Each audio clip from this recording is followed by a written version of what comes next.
Hello friends, welcome back to Health and Voyage. ഇന്നും ഞാൻ വീണ്ടും ഒരു ഹെൽത്ത് വീഡിയോ ആയിട്ടാണ് വന്നിട്ടുള്ളത്. നമ്മൾ എടുത്തേക്കുന്ന ഒരു പ്രോഡക്റ്റ് റിവ്യൂ തന്നെയാണ്. അപ്പോൾ ഈ പ്രോഡക്റ്റ് റിവ്യൂ ഞാൻ ആദ്യമേ പറയാണ്, ഇതൊരു സ്പോൺസേർഡ് വീഡിയോ അല്ല. ഞാൻ പേഴ്സണലി എൻ്റെ വീട്ടിലെ ആവശ്യത്തിന് വേണ്ടിയിട്ട് വാങ്ങിച്ച് ഉപയോഗിച്ചപ്പോൾ നല്ലതാണെന്ന് തോന്നിയോണ്ട് മാത്രം എല്ലാവർക്കും യൂസ്ഫുൾ ആയിക്കോട്ടെ എന്ന് വിചാരിച്ച് ചെയ്യുന്ന ഒരു വീഡിയോ ആണ്. ഇതൊരിക്കലും ഒരു സ്പോൺസേർഡ് വീഡിയോ അല്ല. അപ്പോൾ ഒരു വളരെ ചെറിയൊരു പ്രോഡക്റ്റാണ്, ചെറിയൊരു വീഡിയോ ആണ് കേട്ടോ ഉദ്ദേശിക്കുന്നത്. അപ്പോൾ ഇന്നത്തെ വീഡിയോ വന്നിട്ട് നമ്മൾ ട്രഡീഷണലി നമുക്ക് എല്ലാവർക്കും അറിയുന്ന കാര്യമാണ്, നമുക്ക് എന്തെങ്കിലും തരത്തിലുള്ള മസിൽ പെയിൻ, നെക്ക് പെയിൻ തുടങ്ങിയ കാര്യങ്ങളൊക്കെ വരുമ്പോൾ നമ്മൾ ഡിപ്പെൻഡ് ചെയ്യുന്നത് ഭൂരിഭാഗം പേരും ഇപ്പോഴും നമ്മൾ ചെയ്യുന്ന കാര്യമാണ് ചൂട് പിടിക്കുക എന്നുള്ളത് അല്ലേ. അപ്പോൾ ഈ ചൂട് പിടിക്കാൻ ട്രഡീഷണൽ ആയിട്ടുള്ള മെത്തേഡ്സ് തൊട്ട് പുതിയ മെത്തേഡ്സ് വരെ ഉണ്ട്. ട്രഡീഷണൽ ആയിട്ടുള്ള മെത്തേഡ്സ് എന്ന് പറയുമ്പോൾ എല്ലാവർക്കും അറിയുന്ന കാര്യമാണ്, നമ്മൾ എന്ത് ചെയ്യും, കുറച്ച് വെള്ളം തിളപ്പിച്ചിട്ട് നമ്മുടെ നല്ലൊരു വൃത്തിയുള്ള കോട്ടൺ തുണിയോ ഒരു തോർത്തോ ഒക്കെ മുക്കിയിട്ട് നമുക്ക് ആ വേദനയുള്ള സ്ഥലത്ത് നമ്മളിങ്ങനെ ഒപ്പി കൊടുക്കുകയാണ് ചെയ്യുന്നത്. അപ്പോൾ ഒരു പരിധി വരെ ഈ ചൂട് പിടിക്കുന്നത് നമ്മുടെ ബോഡിക്ക് ഉണ്ടാവുന്ന പലതരത്തിലുള്ള പെയിൻസിൽ നിന്നും റിലീഫിന് സഹായകരമാകുന്നുണ്ട് എന്നുള്ളത് കൊണ്ട് തന്നെയാണ് നമ്മൾ ഈ പ്രോസസ്സ് ഇപ്പോഴും റിപ്പീറ്റ് ചെയ്യുന്നത്. കൂടുതലായിട്ടും വീടുകളിൽ പ്രായമുള്ള ആളുകൾ ഉള്ളവർക്ക് അറിയാം, അവരെപ്പോഴും വേദനകൾ പറയുന്നവരാണ്. ചിലപ്പോൾ മസിൽ പെയിൻ ആയിരിക്കാം, ഇല്ലെങ്കിൽ കഴുത്ത് വേദന എന്ന് പറയുന്നത് കേൾക്കാം, അല്ലെങ്കിൽ നടുവേദന. ഒരുപാട് പേർക്ക്, ഈവൻ സ്ത്രീകൾക്കും പ്രസവമൊക്കെ കഴിഞ്ഞ ശേഷം നടുവേദനയൊക്കെ കോൺസ്റ്റന്റ് ആയിട്ടുള്ളവരൊക്കെ ഉണ്ട്. അതുപോലെ തന്നെ പെൺകുട്ടികളിൽ ഈ മെൻസ്ട്രേഷൻ്റെ സമയത്ത് മെൻസ്ട്രൽ ക്രാംസ് ഉണ്ടാവാറുണ്ട്. അപ്പോൾ ഭയങ്കരമായിട്ടുള്ള അസഹനീയമായ വേദന വരുമ്പോൾ നമ്മളെല്ലാവരും ചെയ്യുന്നൊരു കാര്യമാണ് ചൂട് പിടിക്കുക. അപ്പോൾ ആ ചൂട് പിടിക്കുമ്പോൾ നമുക്കൊരു ആശ്വാസം കിട്ടുന്നുണ്ട് എന്നുള്ളത് സത്യമാണ്. അപ്പോൾ ഇതിന് വേണ്ടിയിട്ട്, ഈ ചൂട് പിടിക്കാൻ വേണ്ടിയിട്ട് നമ്മൾ ഒരിടയ്ക്ക് ഞാൻ പറഞ്ഞ പോലെ നമ്മൾ വെള്ളം തിളപ്പിച്ച് തോർത്തുകൊണ്ടൊക്കെ പിടിക്കുകയാണെങ്കിൽ പിന്നെ അത് റീപ്ലേസ് ചെയ്ത് വന്നതാണ് നമ്മുടെ ഹോട്ട് വാട്ടർ ബാഗ്സ്. അത് റബ്ബറിൻ്റെ ഒരു പൗച്ചാണ്. അതിൻ്റെ ഉള്ളിലേക്ക് നമ്മൾ എന്ത് ചെയ്യും, നല്ല തിളച്ചിട്ട് ചൂടുവെള്ളം തിളപ്പിച്ചിട്ട് ആ ചൂടുവെള്ളം ഒഴിച്ച് എന്നാൽ മേലെ സീൽ ചെയ്യാനുള്ള സ്ഥലമുണ്ട്. അപ്പോൾ ആ തിളച്ച വെള്ളം നമ്മൾ എന്ത് ചെയ്യും, ഈ റബ്ബർ ബാഗിൻ്റെ ഉള്ളിൽ ഒഴിച്ചിട്ട് സീൽ ചെയ്തിട്ട് ആ ബാഗ് വെച്ചിട്ട് റബ്ബർ പൗച്ച് വെച്ചിട്ട് നമ്മൾ ചൂട് പിടിക്കാറുണ്ട്.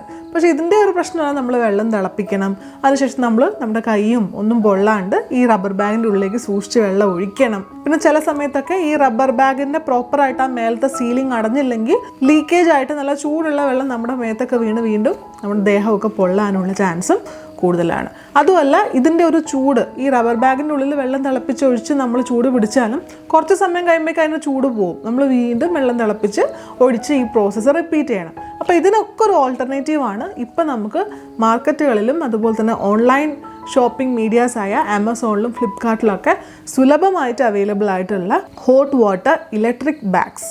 അപ്പോൾ ഇന്ന് ഞാൻ റിവ്യൂ ചെയ്യാൻ പോകുന്നതും ഒരു ഹോട്ട് ബാഗ് തന്നെയാണ്, ഇലക്ട്രിക് ഹോട്ട് ബാഗാണ്. അപ്പോൾ ഇതാണ് നമ്മുടെ പ്രോഡക്റ്റ്. വോട്ടക്സോൺ എന്ന് പറയുന്ന കമ്പനി പ്രൊവൈഡ് ചെയ്യുന്ന ഹോട്ട് ജെൽ ബാഗാണ്. അപ്പോൾ ഞാൻ ജെല്ലെന്ന് എടുത്ത് പറയാൻ കാര്യം, ഈ ഇലക്ട്രിക് ബാഗ്സിനകത്ത് തന്നെയും 2 ടൈപ്സ് ബാഗ്സ് വരുന്നുണ്ട്. ബാഗിൻ്റെ ഉള്ളിൽ വെള്ളം ഫില്ല് ചെയ്ത് വെച്ചിട്ടുള്ള ബാഗ്സും ഉണ്ട്, ബാഗിൻ്റെ ഉള്ളിൽ ജെല്ല് ഫില്ല് ചെയ്ത് വെച്ചിട്ടുള്ള ബാഗ്സും ഉണ്ട്. അപ്പോൾ രണ്ടും നമുക്ക് യൂസ് ചെയ്യാൻ പ്രശ്നമൊന്നുമില്ല. പക്ഷേ വെള്ളത്തിൻ്റെ പ്രശ്നം എന്ന് പറഞ്ഞാൽ നമ്മൾ കറണ്ടിൽ കണക്ട് ചെയ്തിട്ട് ചൂടാക്കിയാലും കുറച്ച് സമയം കഴിയുമ്പോൾ അത് പെട്ടെന്ന് തണുക്കുന്നു എന്നുള്ളതാണ്. അതേസമയം ജെൽ ബാഗ്സ് ആണെങ്കിൽ കുറേ കൂടെ ആ ചൂടിനെ, ആ ഹീറ്റിനെ ഹോൾഡ് ചെയ്ത് വെക്കാൻ, പിടിച്ചു നിർത്താൻ കഴിവുള്ള പ്രത്യേകതരം ജെല്ലുകളാണ് ഈ ബാഗിൻ്റെ ഉള്ളിൽ യൂസ് ചെയ്തിട്ടുള്ളത്. അതുകൊണ്ട് തന്നെ കുറേ കൂടെ കൂടുതൽ സമയം നമുക്ക് ചൂട് കിട്ടും എന്നുള്ളതാണ് ജെൽ ബാഗ്സിൻ്റെ പ്രത്യേകത. ഇപ്പം എൻ്റെ കയ്യിൽ ഇരിക്കുന്നതാണ് ഞാൻ ഈ പറഞ്ഞ വോട്ടക്സോൺ എന്ന് പറയുന്ന കമ്പനിയുടെ ജെൽ ബാഗ്സ്. അപ്പോൾ നല്ല പ്രിൻ്റഡ് ആയിട്ടുള്ള നല്ല അട്രാക്റ്റീവ് ആയിട്ടുള്ളൊരു പാക്കേജിങ്ങിലാണ് ഇത് വരുന്നത്. കാണാനൊക്കെ നല്ല ഭംഗിയുണ്ട്. സൈസും ഭയങ്കര കൂടുതലൊന്നും പറയാനില്ല, തീരെ ചെറുതൊന്നും പറയാനില്ല. നമ്മുടെ റബ്ബർ ബാഗിൻ്റെ കാര്യം നിങ്ങൾക്ക് അറിയാമല്ലോ, കുറച്ചും കൂടെ വലിയ സൈസാണ്. അപ്പോൾ ഇത് കുറച്ചും കൂടെ കോമ്പാറ്റബിൾ ആണ്, നമുക്ക് കൈകാര്യം ചെയ്യാൻ എളുപ്പമുണ്ട്. ഏകദേശം ഒരു 1 kg വെയിറ്റ് ഒക്കെ ഉള്ളൂ. അല്ല, ഇതിനകത്ത് ആകെ നമ്മൾ ചെയ്യേണ്ടത് ഒരേ ഒരു കാര്യമുള്ളൂ. നിങ്ങൾക്ക് ഇവിടെ ഒരു സർക്കിളായിട്ട് കാണുന്നില്ലേ, ഇതാണ് നമ്മുടെ കേബിള്, അതായത് കറണ്ടിലേക്ക് കണക്ട് ചെയ്യാനുള്ള കേബിള് പിൻ ചെയ്യാനുള്ള സ്ഥലം. അപ്പോൾ നമ്മൾ ഇതിങ്ങനെ റൊട്ടേറ്റ് ചെയ്യുമ്പോൾ നിങ്ങൾക്ക് ഇവിടെ കാണാം അല്ലേ, നമ്മുടെ പ്ലഗ് കണക്ട് ചെയ്യേണ്ട സ്ഥലം. ഇതാണ് നമ്മുടെ പ്ലഗ്. കറക്റ്റായിട്ട് ഈ ഒരു സോക്കറ്റിലേക്ക് ഫിറ്റ് ആവുന്ന തരത്തിലുള്ള ഒരു പ്ലഗാണ്. അതേപോലെ നമുക്ക് കറണ്ടിൽ കണക്ട് ചെയ്യാനുള്ള ഭാഗം.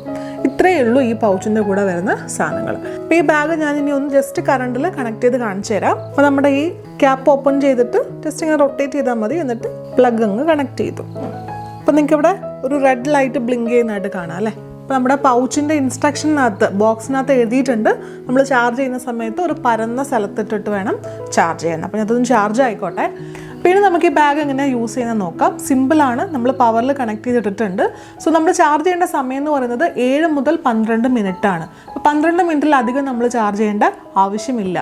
12 മിനിറ്റ് ആകുമ്പോൾ തന്നെ നമുക്ക് ഈ റെഡ് ലൈറ്റ്, ഞാൻ നേരത്തെ കാണിച്ച റെഡ് ലൈറ്റ് ഡിമിനിഷ് ആവുന്നതായിട്ട് കാണാം. അതായത് ഓട്ടോമാറ്റിക് കട്ട് ഓഫ് സിസ്റ്റം ഇതിനകത്ത് ഓൾറെഡി ഉണ്ട്. സോ നമ്മൾ അത്രയും മാത്രം ചാർജ് ചെയ്താൽ മതി.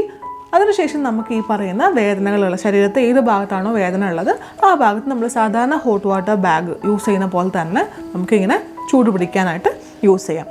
അപ്പോൾ ഈ പ്രോഡക്റ്റിന് കമ്പനി അവകാശപ്പെടുന്ന കാര്യങ്ങൾ എന്തൊക്കെയാണെന്ന് പറഞ്ഞാൽ, നമ്മൾ ഈ 7 to 12 മിനിറ്റ്സ് ചാർജ് ചെയ്താൽ ഈ പ്രോഡക്റ്റ് ആ ഒരു ചൂട് 2 to 10 hours വരെ കിട്ടും എന്നാണ് പറയുന്നത്. പക്ഷേ ഈ 10 hours ഒന്നും കിട്ടില്ല, നമുക്കൊരു 4 hours വരെയൊക്കെ ഈ ചൂട് കിട്ടുന്നുണ്ടെന്നുള്ളത് കറക്റ്റാണ്. 2 hours വരെയൊക്കെ നമ്മൾ ആ ഹീറ്റ് ചെയ്ത് എടുക്കുമ്പോൾ അത്രയും ചൂട് തന്നെ ഒരു 2 മണിക്കൂർ വരെയും കിട്ടുന്നുണ്ട്. അതിനുശേഷം പതുക്കെ ടെമ്പറേച്ചർ കുറയുന്നുണ്ട്. ഒരു 4 മണിക്കൂർ വരെയൊക്കെ നമുക്ക് ഈ ഒരു ചൂട് കുറച്ച് കുറഞ്ഞ രീതിയിലാണെങ്കിലും കിട്ടുന്നുണ്ടെന്നുള്ളത് സത്യമാണ്. അപ്പോൾ ഇതിനകത്ത് ഈ ഒരു ചൂട് നിലനിർത്താൻ വേണ്ടി യൂസ് ചെയ്തിട്ടുള്ളൊരു ജെല്ലാണെന്ന് ഞാൻ പറഞ്ഞല്ലോ. അപ്പോൾ അതൊരു സ്പെഷ്യൽ ജെല്ലാണ്. നിയോപ്രീൻ എന്ന് പറയുന്ന മെറ്റീരിയൽ കൊണ്ട് ഉണ്ടാക്കിയിട്ടുള്ളൊരു സ്പെഷ്യൽ ജെല്ലാണ്. അതുകൊണ്ടാണ് ഇതിന് ഇത്രമാത്രം ഹീറ്റിനെ ഹോൾഡ് ചെയ്യാനുള്ള കപ്പാസിറ്റി ഉള്ളത്. അതേസമയം വെള്ളം മാത്രമാണെങ്കിൽ ഇത്രയും സമയം ചൂട് നിൽക്കില്ല, നമുക്ക് ചിന്തിക്കാവുന്ന കാര്യമേ ഉള്ളൂ. പിന്നെ ഇവർ പറയുന്ന കാര്യങ്ങൾ എന്ന് പറഞ്ഞാൽ ഇത് ലീക്ക് പ്രൂഫാണ്. അതായത് എവിടെ നിന്നും ജെല്ലോ വെള്ളമോ ഒന്നും പുറത്തു പോവില്ല. ഷോക്ക് പ്രൂഫാണ്, നമുക്ക് കറണ്ട് അടിക്കുകയൊന്നുമില്ല. ചാർജ് ചെയ്യുന്ന സമയത്ത് നമ്മൾ ഈ ബാഗിൽ തൊട്ടാലൊന്നും കറണ്ട് അടിക്കില്ല, ഷോക്ക് അടിക്കില്ല തുടങ്ങിയ കാര്യങ്ങളൊക്കെയാണ് ഇവർ ക്ലെയിം ചെയ്യുന്നത്. അപ്പോൾ കൂടുതൽ കാര്യങ്ങളൊന്നും പറയാനില്ല. ഞാൻ പറഞ്ഞില്ല, ഇതൊരു ചെറിയ പ്രോഡക്റ്റ് റിവ്യൂ ആണെന്നുള്ളത്. അപ്പോൾ ഈ ഒരു പ്രോഡക്റ്റ് നിങ്ങൾക്ക് നിങ്ങളുടെ പർപ്പസിനനുസരിച്ച് യൂസ് ചെയ്യാം. കാലുവേദന ഉള്ളവർക്ക് അങ്ങനെ, മസിൽ പെയിൻ ഉള്ളവർക്ക് അങ്ങനെ, ശരീരത്തിൻ്റെ ഏത് ഭാഗത്തും വേദന ഉള്ളവർക്ക് ചൂട് പിടിച്ച് ആശ്വാസം കിട്ടുമെന്നുള്ളവർക്ക് ആ ഒരു പർപ്പസിന് ഇത് നല്ല പോലെ യൂസ് ചെയ്യാൻ പറ്റുന്നൊരു കാര്യമാണ്. ഇതോടൊപ്പം തന്നെ നമുക്ക് ഭയങ്കര എക്സ്ട്രീം ആയിട്ടുള്ള ക്ലൈമറ്റ് ചേഞ്ച് ഒക്കെ ഉള്ള സ്ഥലത്താണ് താമസിക്കുന്നതെങ്കിൽ, അതായത് ഭയങ്കര തണുപ്പുള്ള സമയത്തൊക്കെയാണ് നമുക്ക് നമ്മുടെ ബെഡൊക്കെ ഒന്ന് വാം ചെയ്യാൻ, അതുപോലെ നമ്മൾ പുതയ്ക്കുന്ന കിൽറ്റൊക്കെ ഒന്ന് വാം ചെയ്യാനൊക്കെ ഈ ഒരു പ്രോഡക്റ്റ് യൂസ് ചെയ്യാവുന്നതാണ്. സോ ഇത് ഞാൻ വാങ്ങിച്ചത് ആമസോണിൽ നിന്നാണ്. 599 രൂപയാണ് MRP എന്ന് പറയുന്നത്. ഞാൻ 299 രൂപയ്ക്കാണ് വാങ്ങിച്ചത്. അതായത് 300 രൂപ ഡിസ്കൗണ്ട് ഉണ്ട്. ഈ പ്രോഡക്റ്റ് വാങ്ങിക്കണമെന്നുള്ളവർക്ക് ഞാൻ ഇതിൻ്റെ ലിങ്ക് ഡിസ്ക്രിപ്ഷൻ ബോക്സിൽ കൊടുത്തിരിക്കാം. നിങ്ങൾ വേണമെങ്കിൽ ഒന്ന് ജസ്റ്റ് ആമസോണിൽ കയറിയിട്ട് ആ ലിങ്ക് വഴി ഒന്ന് കയറി നോക്കൂ. എന്നിട്ട് അതിനകത്ത് അവർ പറയുന്ന കാര്യങ്ങളൊക്കെ വായിച്ച് നിങ്ങൾക്ക് സാറ്റിസ്ഫൈഡ് ആണെന്നുണ്ട്, യൂസ്ഫുൾ ആണെന്ന് തോന്നുകയാണെങ്കിൽ നിങ്ങൾക്കത് തീർച്ചയായിട്ടും വാങ്ങിക്കാവുന്നതാണ്. അപ്പോൾ ഇത്രയും കാര്യങ്ങളാണ് ഇന്നത്തെ വീഡിയോയിലൂടെ പറയാൻ ഉദ്ദേശിച്ചത്. തീർച്ചയായിട്ടും നിങ്ങൾക്ക് ഇതൊരു ഹെൽപ്ഫുൾ ഇൻഫർമേഷൻ ആയി എന്ന് വിചാരിക്കുന്നു. വീണ്ടും ഇതുപോലത്തെ ഹെൽത്ത് വീഡിയോസായിട്ട് നമുക്ക് കാണാം. അതുവരേക്കും ബൈ.